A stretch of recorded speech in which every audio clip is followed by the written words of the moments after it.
occurred in the fourth quarter? I was just telling my wife this other day. I think we spoil the fans in the regular season in terms of how many points are scored and how, it's a different style of basketball. When we get into the playoffs, and it gets a little extra chippy. And, I think when you're seeing the true competitive nature of certain guys, it's human, and you got to be able to control it. That's the key to all this. And if you're going to dish it out, you better be able to be ready or prepare for somebody to dish it back to you. So you just got to pick and choose your battles wisely, know who you can get under a little bit mentally, and just focus on the big picture at the end of it. That's overall. It's just don't get kicked out of the game. But if you are, then just make it worth your while, and just make sure we're winning. You know what I mean? Like, just make sure we're winning. And that covers a lot of mistakes. Is when you win, you kind of get exited out of the game. But, I think things are going to happen throughout the rest of the series, and we just got to be prepared. And, a lot of provoking going on, but it's just chippiness of the NBA game and just basketball when stretches get a little tough. Welcome to Inside the Mavs, live on Kevin Gray Sports here on YouTube. My name is Kevin Gray, Mavericks pre- and post-game host on the Dallas Mavericks Radio Network. Appreciate you joining us here for the latest episode of Inside the Mavs. You can find me on Twitter at Kevin Gray Sports. If you're watching this live, make sure you like and comment on the video as well. And if you're listening to it, once you hear it on the podcast, make sure you download and subscribe to the podcast wherever you get your podcasts for free. Give it a 5-star rating and write a review for it while you're there. Joined here on our live show by Grant Afseth, who writes, of course, for the Dallas Mavericks for Sports Illustrated, covering all things Mavericks basketball as we get you ready for Game 4 between the Mavericks and the Clippers on Sunday afternoon at 2:30 p.m. at the American Airlines Center. Grant, what's going on? How you doing? I'm doing pretty well. Looking forward to talking about the series, and going to be a big one, Game 4. No one wants to go down 3-1, and a 2-2 potential series as well gets super interesting. So definitely a lot to talk about. Yeah, a lot to talk about, and appreciate all of you who are already joining us in here in our chat room. Feel free to throw in a question, a comment. We'll make sure that we get to it throughout the course of the show as we are doing a special live show of Inside the Mavs. So really appreciate you handling business with us here. As Charles Morris says already, PJ Washington was standing on business in game number 3, of course, with the viral statuesque moment that will make him a folk hero already. We'll get to plenty of that throughout the course of the show, but obviously for the Mavericks, they get the 101-90 win in game number 3. Now they have a chance to take a commanding 3-1 lead in this series, Grant. And, we were joking before we got on here that, we've talked about quite a bit and we'll continue to talk quite a bit about the physicality, but it went up to another level in game number 3. Of course, you saw PJ Washington get tossed, Russell Westbrook going full wrestling heel turn, getting tossed in the game as well, trying to be the agitator that he was. But at the same time, what I found impressive, and we'll dive into some of the X's and O's and some of this as well, getting ready for game number 4. But the poise, for the most part, it was the Mavericks conducted themselves by not allowing the Clippers, particularly Russell Westbrook, to really rattle them, and really was able to keep themselves in this game the way that they did. I thought was fairly impressive given what this team has gone through and to mature to this point where they can handle those situations like that. Yeah, definitely. I think it starts with the two superstars. They're not really going to be ones to escalate things or let things get to too high of a level. They have a good ability to engage in back and forth and then kind of keep that at that level. While, for the Clippers, it kind of backfired on them, obviously, with the ejection. And you'd rather have your, complementary players kind of stand on business, as as the chat said, as opposed to having the superstar, with the ejections and things of that nature. I did think it was a little wild though, because Russell Westbrook, it wasn't like a hard punch by any stretch, but he had a closed fist punch at PJ Washington's chest. To me, exactly, really a fair double tech situation. He kind of went a little unhinged in that situation. So yeah. Kind of, to me, it's like an equal punishment is kind of crazy to me, but yeah, definitely going to be a big factor going forward with physicality for sure.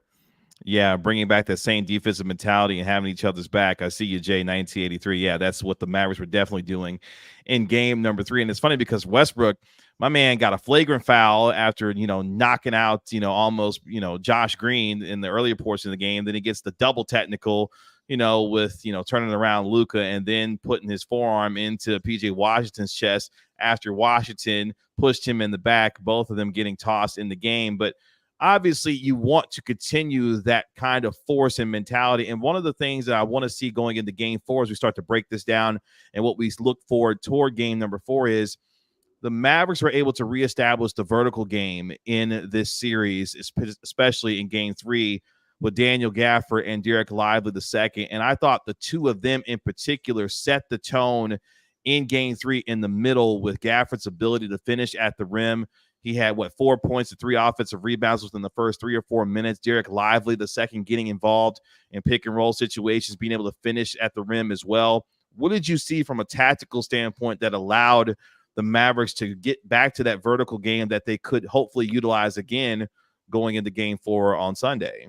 Yeah, I think from like the straightforward standpoint, the easier stuff, I think it was a lot of just effort and hustle on the offensive glass for Gafford early on. He got a couple putbacks, and having that extra effort to create extra chances for yourself, have good timing, come up with the ball. Sometimes that's just luck. Like when it goes the other way, it goes for you. Sometimes it's dependent on how the ball bounces, but definitely having that that energy and that focus to be able to get the putback early on a couple times was key for him. But then I felt like from a strategic standpoint, the Clippers are very focused in this series on the high pick and rolls, on trying to use a weak pick and roll coverage where they're trying to send the ball handler. It's kind of a straightforward term where you're trying to send them to their weak hand, really forcing Luka left very often, and then they're kind of staying in that drop coverage as well too. And the idea for that one makes it a little harder for Luka because naturally you're going to be more effective passer and finisher with your right hand as a right-handed player. So that makes it a little easier for the Clippers to account for weak side shooters, since those live dribble passes are more challenging with the left. I mean, he's still a very good live dribble passer no matter what he's using, but that's part of their schematic approach for the Clippers, is just sending him left. And they're willing to live with more of those tough, like step backs in mid range and short range that he's taking. And Luka, he's shown more than willingness to take them against teams that use this approach. The Warriors like to use this approach as well too, by sending him left as well too, and using drop coverage to protect, the rim and things of that nature, as well as mixing in different things like switching. But unlike the Warriors and those other matchups in the regular season, the Clippers have kind of stuck to some simple principles based off the actions. Like there's been some situations where when you bring another screener involved, like zoom actions or, things of that nature, the Clippers have been more willing to either switch or blitz those. And, just it's Luka processing the game, finding those opportunities to take advantage of those coverages. And then the Mavericks coaching staff, understanding the more games played, seeing those approaches from the Clippers, and then taking advantage of them, in those extended stretches, as, you naturally will be able to do, seeing things, more often throughout a series. Yeah, and I think that's huge because you look at just the way the series ebbs and flows, no matter what kind of playoff series that you're in. You've got a guy in Luka Dončić and now Kyrie Irving who can process that information, be able to download it, and then be able to start to recognize what teams are doing against him and then really start to take advantage of it. And when you can communicate that to your coaching staff with Jason Kidd, Sean Sweeney, and others, it makes the game that much better for them because now you can start to make different decisions on how the Clippers are going to defend you, and the Mavericks have simply been able to take advantage of that. And I thought really for them to get back to that vertical game was huge because then you're starting to open up things from decision-making from a Clipper standpoint on how they're going to deal with the finishing at the rim because you know that they're going to finish well. But then, especially in the second half, particularly for Kyrie Irving, scoring 19 of his 21 points in the second half, he got going to really be able to help things from an offensive standpoint. It just really put the Clippers in a bind that I think the Mavericks can continue to take advantage of, but you've got to be able to continue to do what they did in game 3, which was turn them over. They turned the Clippers over 19 times in that game and were able to score 29 points off of those turnovers. Getting some easy buckets as well really helped them in game 3, which I think they can continue to do in game 4, hopefully on Sunday. Yeah, definitely. I think a big part of that overall has been, I think if you look at the starting lineup, I think 4 of them had multiple steals. Yes. Very rarely you're going to see that, and active hands, getting into passing lanes, but also at the point of attack, they've been physical. I think in game one, they were more willing, especially like the superstars like Luka, were more willing to kind of stay in that, a little bit of a sagged off drop when he's put into actions, but he's taken the challenge, soft switching, getting into the ball more in games 2 and 3, and he's taken on the challenge. Like even in game 3, apparently Luka called out like after James Harden started making threes in the second quarter, I want Harden. And he started taking on that assignment. Like he's done that numerous times where I want this assignment. I'm embracing this. So I think that plays a big part in it overall, when that mentality really like is, in your superstar players, especially ones where entering the series, the Clippers probably thought that was something they're going to be able to pick on throughout the series, make Luka work. And he's still working, but he's getting results. So that's the overall, difference in that. And then, just going forward, you have rim protection in this series as well too, to kind of be more aggressive getting into the ball. But also when you're closing games and you're using Maxi Kleber at the 5, you can switch, trust it, and have PJ Washington as that, weak side low defender who has the size, the intangibles to make those rotations, as we've discussed, on this show when we've talked about the Mavericks defense as well too. Yeah, a lot of things that the Mavericks were able to do well. I thought the rotations and the communication was high once again in game 3 that you're looking forward to for in game number 4. More on game 4 as we get you ready for that game tomorrow afternoon between the Mavericks and the Clippers, as the Mavericks look to take a 3-1 series lead. Before we get there, let's take a quick break here on Inside the Mavs and hear from today's sponsor of our video and our podcast. Let's hear from Aura. Today's video is brought to you by Aura. Do a Google search on your name and email address to see how much information comes up about you. I was devastated by the amount of information that I could be seeing searching my name and profile, and I knew then I needed to be protected for not just myself, but also for my family. Data brokers sell your information to scammers, spammers, and anyone else who may want to target you. Your full name, email, home address, health records, your relatives, it's all out there. That's why I've been using Aura, the sponsor of today's video. Aura shows me which data brokers are selling my information and automatically submits opt-out requests for me. Cleaning up my information not only helps reduce the amount of spam I get, but it protects me from hackers who could use this information to help them access my social media accounts, bank accounts, and other sensitive information. Aura also does so much more to protect me and my family from online threats that I can't see. It's really easy to set up, so I don't have to download several different apps to get things like antivirus, VPN, password management, parental controls, identity theft insurance, and more. I get everything at one affordable price. You may already have one of these tools already, but not having Aura is like locking the front door and leaving the back door wide open. Aura is always on, doing the hard work to protect me and my family so I can focus on other tasks with peace of mind. I value my privacy and I value yours. You can go to aura.com/Kevin Gray to start your 2-week free trial. Please see the link in the description. Back here on our live episode of Inside the Mavs, Kevin Gray, Mavericks pre- and post-game host on the Dallas Mavericks Radio Network, joined by Grant Abseth, of course, writing for the Dallas Mavericks for Sports Illustrated, as we get you ready for game number 4 between the Mavericks and the Clippers on Sunday afternoon with tip-off at 2:30 p.m. We'll have our pregame show on the Dallas Mavericks Radio Network beginning at 2 p.m. as the Mavericks look to take a 3-1 series lead, as we break down the X's and O's and X factors going into game number 4. We know that Kawhi Leonard and both Luka Dončić will be questionable for that game. All expectations, though, that both of them will be ready to play in game number 4. But touching on the Kawhi Leonard thing real quick, because, Leonard in game 3 went 4-7 from the field, had just 9 points, but there continues to be real concern about that right knee inflammation that he's dealing with.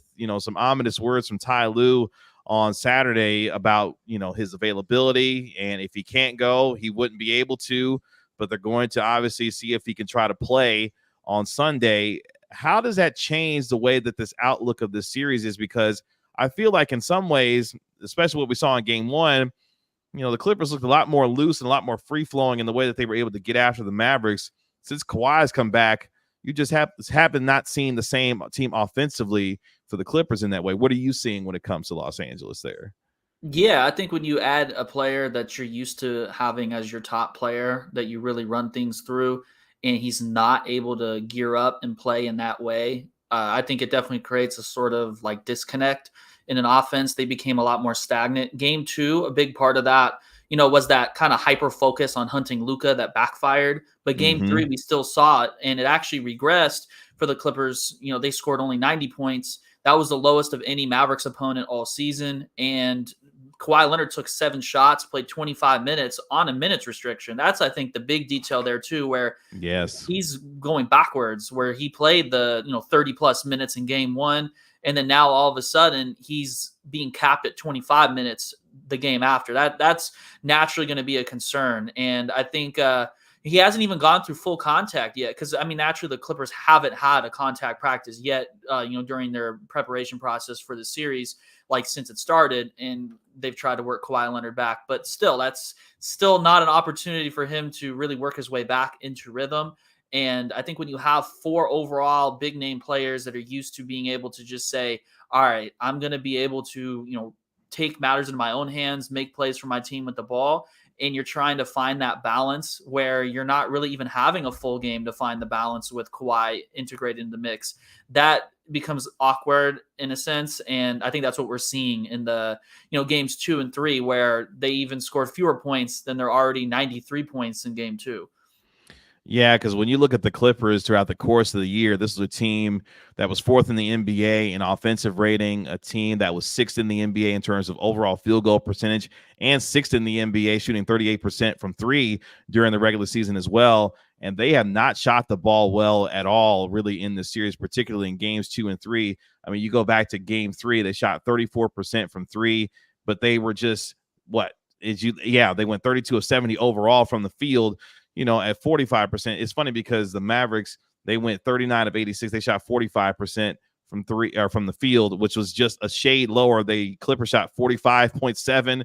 The Mavericks were at 45.3. So basically about even when it came to game 3 in terms of, the scoring. But the difference being for the Mavericks, for the Clippers, is that they really haven't shot the ball well from 3, and they've got to be able to get more back to that if they want to try to get back in the series beginning on Sunday. But I think for the Mavericks, from a defensive standpoint, they've been able to defend the 3-point shot really well so far this series, and I think that's been a key for them. And I thought also, and I'm interested in your perspective on this going into game 4, I said during the pregame show that the Mavericks would have to try to speed up the Clippers a little bit, to play with a little bit more pace. The Mavericks have been a top 10 pace team all season long. They did that against Los Angeles in game 3. I'm wondering if they're going to continue to try to keep up that same pace going into game number 4, because it was really successful in what they did against Los Angeles in game 3. Yeah, I definitely think if Kawhi plays, that becomes a very, important factor, making him, go up and down the floor with that knee. But also the Clippers do tend to slow things down with him on the court. So I think that's definitely, where that becomes more of a beneficial approach for the Mavericks. Because in game 1, the Clippers, I felt like, had some success pushing it at times, because they're going to naturally get the ball more to Russell Westbrook, James Harden, to make plays in the open court. But if Kawhi, if you're going to try to still work him back into form and play more of your traditional approach, that's going to be counterintuitive if the Mavericks are going to be playing faster. But I do think, back to that defensive, kind of observation stuff, I think with the 3-point line and everything, I think the Mavericks have done a great job of having their, traditional scheme benefit them, where they're disrespecting some of the weak shooters, like daring Russell Westbrook to shoot, Terrence Mann to shoot, and they're not being made to pay like they were as much in game 1. And when you're at home and role players, I don't want to say Russell Westbrook is a role player. Like I don't want to like.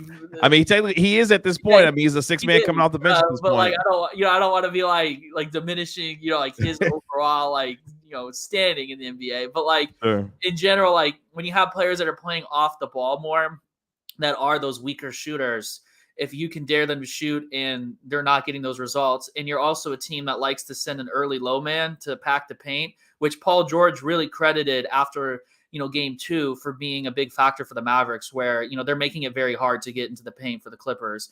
And some of those guys are naturally jump shooters. Like Paul George, especially at this stage of his career, is going to be more prone to settling for pull-ups, and he's going to need a clearer lane to get to the rim. And if you're not giving it to him and you're getting into the ball with athleticism like Derek Jones, who's going to chase him off pin downs or just get into the ball competitively out in space and use his length and, closing speed to really pressure him, that's going to be a tough set of circumstances for, a guy like George. And then also the other players as well. If Luka's taking the challenge of whoever's trying to hunt him, that's a big factor as well. But PJ Washington, in his own right as well too, he's guarded Kawhi Leonard very well in the series and the other top options that he's had to account for. And overall, schematically, that ties into, a very sound approach that you see, giving up 93 points game 2, 90 points game 3. It's trending in a good direction. And, definitely changes if those weak shooters make you pay by hitting those outside shots, like just a little bit. But then I'm curious to see the numbers game of that, how the Mavericks are willing to live with those results, stick to their game plan, because that's an element, sticking to the game plan, that they've really embraced. And, today at the practice, they've really, I asked a couple players about that, like how important has that been, for the late season turnaround and in this playoff series. And they say it's been, a very pivotal part. They've studied a lot of film, a lot of the stuff you typically hear about a playoff series, but it definitely seems like it's translated, and just seeing them stick to those principles, standing on, staying 10 toes on business, like PJ Washington, with their defense overall, seeing how that, continues to happen if shots fall will be interesting, in game 4. Yeah. And that's honestly a perfect segue, because one of the signature moments of this series already, I mean, honestly, 2 of them really happened in game 3. You had the, moment where, look, Terrence Mann's like, hey, quit staring at my Clippers bench. And PJ says, you know what? Not only am I going to stare at your bench, I'm going to step over the midcourt line and continue to look at your bench, and really provided one of the great moments so far of this postseason. And obviously for PJ Washington, he's been a part of this turnaround from the defensive standpoint. But again, he goes 5 of 10 from the field, was a plus 23. But it's the defense and the consistency at which he plays with, in terms of, again, we'll use that buzzword the way we used it so far, the physicality of this series. He has brought that on that end. And to your point about defending, Kawhi Leonard or Paul George, his length and athleticism has been really fantastic for this team. And now the added toughness that he continues to show and provide for the Mavericks, just another element that you can, if you're going to look at it from a narrative-based standpoint when it comes to this series, that is really telling about how the Mavericks are not going to get bullied by the Clippers. PJ Washington was kind of the personification of that in game 3, the way that he played against the Clippers in that way. Yeah, definitely. They're setting a tone defensively, and it's translating to results, which is something that definitely was not something I thought would happen in December and November. Seeing that progress and then build on it has definitely been an interesting, overall little subplot in this, playoff series, where you're going to continue to see those things that they deploy, like late, after the All-Star break and things of that nature, like Maxi Kleber closing at the 5. They've lived with results, whether it's like, some of those games he wasn't hitting outside shots. He maybe looked a little slow, like coming back from injury. But they've stuck with what they've really believed in. And part of that will be the identity defensively overall, where they're really embracing that physicality. And, against a team like this that really likes to, take those, jump shots with their top players, things that we've already discussed, that matters a lot, getting players to be uncomfortable, getting to their spots, making them have to work. And we've seen that so far. And I'm definitely curious to see what counters Tyronn Lue's going to have overall. I don't know how, too many you can have, in a game 4, after you've already kind of tried some things previously. But, they're going to have to get more creative in the half court offensively and, find different weak points from the Mavericks defense to exploit, because, right now it's been tough for them to open up the floor, and they're going to need to take extra measures. And I think game 3, we saw Norman Powell get used. He had a little bit in those other games, and, he hit some shots, had 21 points, if I remember correctly, tied with James Harden for, the most by the Clippers. And I think if you're not going to get the same level of production overall from your superstars that you're typically, going to account for, if you're the Clippers, you're going to need players like that. But then also that has some, pros and cons. He's a weaker defender than the other options you have. So how can that, impact the Mavericks offense overall? So there's kind of those chess match things where it's not only from a lineup standpoint, but also the actions that you're going to run too, that I'm always curious to see as we go forward. But overall, the physicality, I think, plays a big part of this, for the Mavericks, because if those top options aren't able to draw to comfortably and find guys like Norman Powell, because you're able to guard straight up and actually, use that physicality, those aren't going to be as clean shots. And Norman Powell actually talked about that, during the series. He said, I'm not getting as open this series because they're staying home on me. And that's the whole value of being able to guard straight up and not need those doubles or need that, low man rotation to fully commit to that drive, is you can actually stay home and account for shooters. So definitely curious to see how that continues to progress in the series. Yeah, and that's huge because that means, the Clippers can't take it, and get themselves into advantage basketball when guys can handle their one-on-one matchups. Now you're allowing yourself to not get into those disadvantaged situations where the Clippers can be able to move the basketball and then be able to find those shooters. And part of that too has been, the interior defense for the Mavericks has been spectacular so far in the series, and it's gotten better in each game as this series has gone on.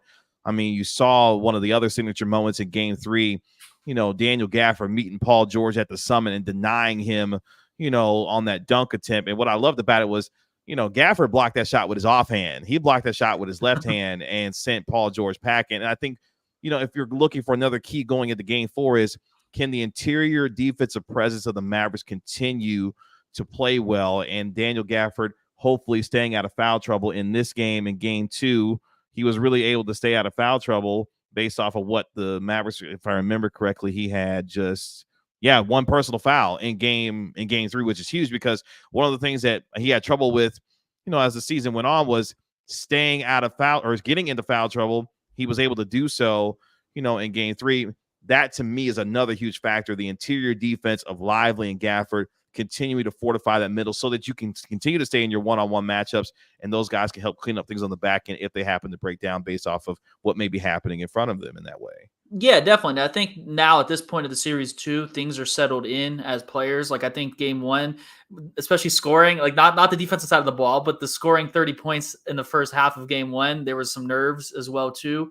Sure. So I think when you kind of look at the series overall, they've kind of worked past that. They're well beyond that point, and you can really hone in on that type of stuff, as you mentioned with Gafford's interior defense, things of that nature. But I think something overall, particularly that I was impressed with Derek Lively, was his continued comfort level with playoff basketball as well too. Yes. Like as a 20-year-old, he's someone like, this is why I really love following a team from like summer league, training camp, and then even like global games and stuff like that. We've seen him really be a quick learner, and it's not a cliche. Like he's taken matchups that he's faced for a second and third time, and he's handled them very well, whether it was facing Chet Holmgren in Vegas in July and then facing him later in the season, or Karl Towns in Abu Dhabi, or Rudy Gobert as well, where he played them for the first game, kind of got a little welcome to the NBA moment with the physicality, and then came back that second game out of that 2-game series out there and handled it well. And he's, all that kind of plays in as a microcosm of how we've seen this playoff series from him so far, where he's seemingly getting more comfortable on both ends, but defensively in particular, you see him make more of a pop on the screen if you're watching on TV or in the arena, where it's like he's making that dynamic impact. He's really set the tone as a shot blocker as well too. And I think I'm very curious to see overall, as he plays out the rest of the series and this playoff run overall, depending on how long it lasts, like just how much more comfortable with playoff basketball he gets, because he's one of those rare young players that he wants to take on as much responsibility as possible. He wants to be a talker on defense. That's something he told us when he got to Dallas. You're going to hear me talk. So someone like that getting as much experience, soaking it all in as possible, and also having someone like Tyson Chandler working with him along the way, and Sean Sweeney, the whole coaching staff. There's a lot being poured into Derek, throughout this playoff run, and he's someone that applies stuff very well. So very curious overall to see how he continues to build on it. But back to Gafford, I think definitely struggled those first 2 games, but settled into the series as well too. He's someone that had one playoff series of experience prior to this run, and it was with the Washington Wizards. And if I remember correctly, was that during a time where there really wasn't like the whole like crowd element as well too? Maybe like it might have been that COVID, the COVID era a little bit, if I remember correctly. I could be wrong. So like this is a different, like this could be a different environment too, where it's like a really juiced up setting. The nerves are different when you got a packed like arena and all that stuff. So I think overall, he settled in well too. And just schematically for him too, I think overall, like he talked about today, like with the, the high pick and rolls and stuff, like he understands at this point in the series, he's got to do little things and, take advantages, like flip his screens when Luka is facing those coverages we talked about when they're trying to weak him. He said, we're trying to do that every time. So, like take that little nuance element of the, both sides of the ball. He's learning as his series goes along too with his team that he got traded to mid-season, getting comfortable with them in that high stakes moment. Because for both centers, it's very interesting. While, Daniel Gafford's like an older, player, obviously, than Derek Lively and has a lot more NBA experience, he's also still new to this team, relatively speaking. So when it's a little bit of a adjustment too, when you have to play that high stakes playoff element where the other team is really honing in on your film, taking away your tendencies. And also, for Derek Lively, obviously being a 20-year-old, having to make that adjustment as well too. So the longer the series goes for them, or playoff run, I should say, I think that plays into a beneficial element for those guys in particular. Yeah, no, I agree. And one of the things I say this before we start getting some questions here in our live chat, as we're live here on Inside the Mavs here as we get you ready for Game 4 between the Mavericks and the Clippers. The maturity of what Derek Lively is playing with and what he's playing through is just amazing to think that a 20-year-old in his first playoff series, with everything that he's dealing with outside of the basketball, so much more important of what he's dealing with outside and how well he's playing so far as the series has gone on.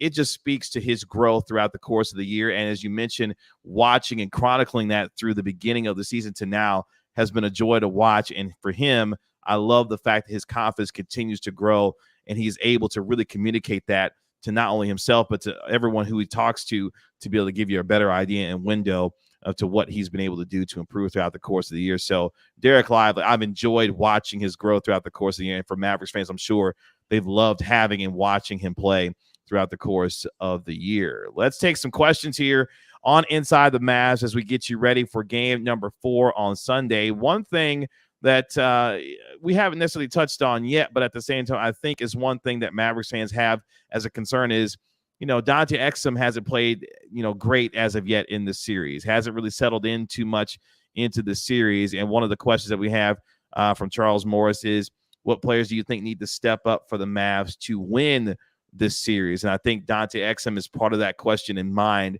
based on what we've seen or what we haven't seen from him so far. Who in your mind still needs to step up in this series to help the Mavericks be able to beat the Clippers in this series here? Yeah, I think I'd probably go with Dončić Exum because we've seen a lot of good stuff from most of the roster overall or the rotation that's played. Because we've seen even like Josh Green take on more minutes with Tim Hardaway Jr. being injured and taking on like tough defensive assignments, doing well, and then also, making plays, whether he's getting the statistical, box score recognition or not. Sure. So I think, with Exum, I think he definitely is someone that I would pick as my main option for that, mostly because I think he also has to face that adjustment with playoff basketball where they're not going to really let you be as open. They're going to get into the ball. They're going to make you put it on the floor, and you're not going to have the paint be as open as it would be in typical regular season situations. I know teams still disrespect him as a shooter on purpose, like as the Mavericks are doing with like Russell Westbrook or Terrence Mann. So I think he's going to have to find that balance of when that happens for him. He's going to have to be confident taking the shot as he was in the regular season, but also when their approach is to really stay home on weak side players, he's going to have to, be more assertive. I think taking the little more contested shot because he's been reluctant, even when his shot's falling, to take those, a little bit tighter contested shots. You want to make the defense have to respect that when they are getting out on you because, for the Clippers, they've actually discussed like some of their quotes overall, like in talking to media, they've mentioned like, sometimes we're running the wrong guys off the line where our defensive, discipline, our game plan discipline has to be better. They said that like mid series. So if someone like, if they're not going to stick to it and someone like Exum's going to face an approach that may not be what he's expecting, he's going to have to be, still confident in taking that shot. And, overall, I think it does still help to have him, on the floor with both of the superstars to run the offense, let them get into different, actions that you otherwise wouldn't have been able to get into if you didn't have a third ball handler on the court. And I think he has, gotten in the ball. I think he's fouled, a little too much in opportune times where, I think in LA there was like, for example, like fouling a 3-point shooter. You don't want that to happen. I think, I forgot the exact scenario where that did happen, but I remember one in LA where that did happen. And, things like that, where you got to really minimize your mistakes with every possession mattering. But overall, I think he's definitely my pick because the things that you get out of him when he is at his peak performance are just really like high floor raising in ceiling raising things. Like, Yes. the pace, he's been a big proponent of pushing the pace for this team. Actually, like, he was credited very significantly throughout this whole season, where it's like, whether if Kyrie Irving's on the floor or not, that's the main guy pushing the pace for the Mavericks. And I think, another competitive long defender, having him be a productive element of their overall defensive makeup after they've already gotten all this, production from Derrick Jones, PJ Washington, and even Josh Green. That's quite a rotation of wing defenders overall that can guard multiple positions. And then you also have Kyrie Irving being competitive, guarding James Harden more as a primary, assignment, and other options as well. And then Luka taking on those challenges. So that's a deep defensive team. And the more I keep talking, I can't believe we're saying a deep defensive team. Yeah, exactly. I can't believe we're saying a deep defensive team for the Mavericks, in that way. But I mean, that's what they've been throughout the second half of the year. And, one guy that I want to make sure that we give some love to is Josh Green.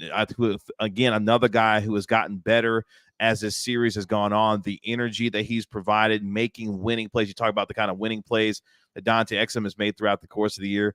Josh Green doing that in this series as well. So a lot of credit to him for what he's been able to do so far and continuing to improve his play throughout the course of the series so far. Yeah, definitely. I think that's someone, when you have that that whole wealth of on-ball defenders, if you're getting him to avoid cutting down a little bit on his fouls and things like that, because sometimes as a very aggressive defender, you are going to commit fouls that you may look back and be like, maybe you could have dialed it back a little bit. But having that energy and that physicality overall throughout the course of a playoff game, and having him as an option off the bench goes a long way. And I think he's really settled into being an impact player, in that void that's created by Tim Hardaway Jr. being injured. So I think overall, I'm very curious to see how that gets handled as well too. Like, when Tim is healthy and available, he's not going to be that defensive option on the wing that you have from all those other players. But also, in a series where these teams really aren't shooting great, you also have to find that balance. This sounds kind of like the Clippers situation we just stuck with Norman Powell. You have to find that fine line of playing shooters that take away from your defensive impact, and finding the right moments within games where you can get away with that relating to the other team's lineups. And that's definitely the overall chess match that you kind of think of, those little games within the game, for sure. So curious to see how Josh Green's role continues to be approached, as they go forward. Should be a hell of a game 4 on Sunday. The Clippers looking to get back to Los Angeles in game 5 with a series tied at 2 games apiece. Meanwhile, the Dallas Mavericks looking to take a commanding 3-1 lead in this series and put themselves in position to be able to move on in the playoffs. And a team that's playing with a lot of confidence right now. They're not getting bullied by this team. But more importantly, for me, especially going into game 4, my biggest X factor will be, can this team knock down enough outside shots from 3 to keep the Clippers honest defensively? Because I think defensively, the Mavericks are going to continue to play with the kind of fire and urgency that we've seen so far. The question for me is, can you knock down enough threes to keep the Clippers defense honest? And then can you continue to rebound and keep it within that 3 to 4 rebound margin of error to where you're keeping yourself close, on the rebounding margin? Then they're going to give themselves on Sunday for sure. Yeah, definitely. And I think overall, seeing with Luka's, health status, where you had to deal with that, that knee soreness, I'm curious to see, he plays through a lot of stuff, obviously. So it's not like a matter of, super concerned or anything, but I'm just curious to see how, physically effective he is, and how much of that responsibility offensively he's able to continue to do what he normally does. He looked normal at the practice facility, but we don't really get to see the real true elements of that preparation process. It's a little hard to gauge how good he looks when he's shooting free throws and, playing a game with Kyrie Irving at the free throw line. So we don't have too much to read into on that standpoint. But, speaking of Kyrie, I think he factors into this as well, too, where, if Luka is not as close to 100% as you may like, this might be a little bit of overthink, but you probably need Kyrie to handle the ball a little bit more or be more aggressive as a scorer earlier in games. I think, with 2 points at halftime, he was great after halftime, but if Luka is still going to bear the brunt of the defensive game planning and all the the top assignment, everything, and he's not going to be as close to 100% potentially, then I think you would need more from Kyrie to kind of offset that. But also that's where that Dante Exum X factor stuff kind of plays into it as well too, where you need another ball handler that can really be aggressive and see more of a I guess you could say impactful, like half court offensive overall contribution from Dante, because you definitely, I think we're still probably going to see Luka be very close to Luka. He's had a great shooting series. I think he's shooting like 37% from the floor. Clippers have made it hard to get to the rim. They've sent him left, very heavily, and he's taken a lot of those like short range step backs and 3-point step backs. So I think he is already powering through those like the game planning pitfalls, if you will, like the things you have to take from the defense. They're forcing you into things that aren't ideal. So I think overall, seeing how, health aside, how the Mavericks can kind of continue to make things easier for him, especially when you add in that, right knee soreness situation into it as well, too. Grant, tell the folks where they can find you, what you got going on, man, as you cover this team during the postseason. Yeah, for sure. You can go to si.com/NBA/Mavericks and find all my, written content. I'm doing a ton of stuff, game by game, focus on like injury updates, the game stories and, analysis and, whatever narrative stuff like the physicality and things of that nature. You can find all kinds of stuff on that. And then, at times I'm going to be having some, video breakdown stuff in this series as well, too. I'll probably have stuff before this next game, on my YouTube channel, Grant Afseth. And definitely looking forward to continuing to cover the rest of the series. Should be a lot of fun in this series. You can find me on Twitter at Kevin Gray Sports. I'm, of course, your Mavericks pre- and post-game host on the Dallas Mavericks Radio Network. Make sure you like and comment on this video and subscribe to my channel here at Kevin Gray Sports. And do the same for Grant on his YouTube channel at Grant Afseth. And you can follow him on Twitter at the same at Grant Afseth as well. And you can follow me on Twitter at Kevin Gray Sports. And if you're listening to the podcast, make sure you download and subscribe to it wherever you get your podcast for free. Just search the words Inside the Mavs and give it a 5-star rating and write a review for it while you're there. Really appreciate all the engagement that we had during our live show here on Inside the Mavs. That'll do it for this episode of our show. Game 4 again on Sunday at 2:30 p.m. at the American Airlines Center. You can listen to the game on the Dallas Mavericks Radio Network on 97.1 The Freak. The game will be nationally televised on ABC, and we'll have our pregame show on the radio side beginning at 2 p.m. We'll have immediate post-game reaction. We'll have our recap of the game as well and break all things down when it comes to game number 4, win or lose when it comes to the Mavericks and the Clippers.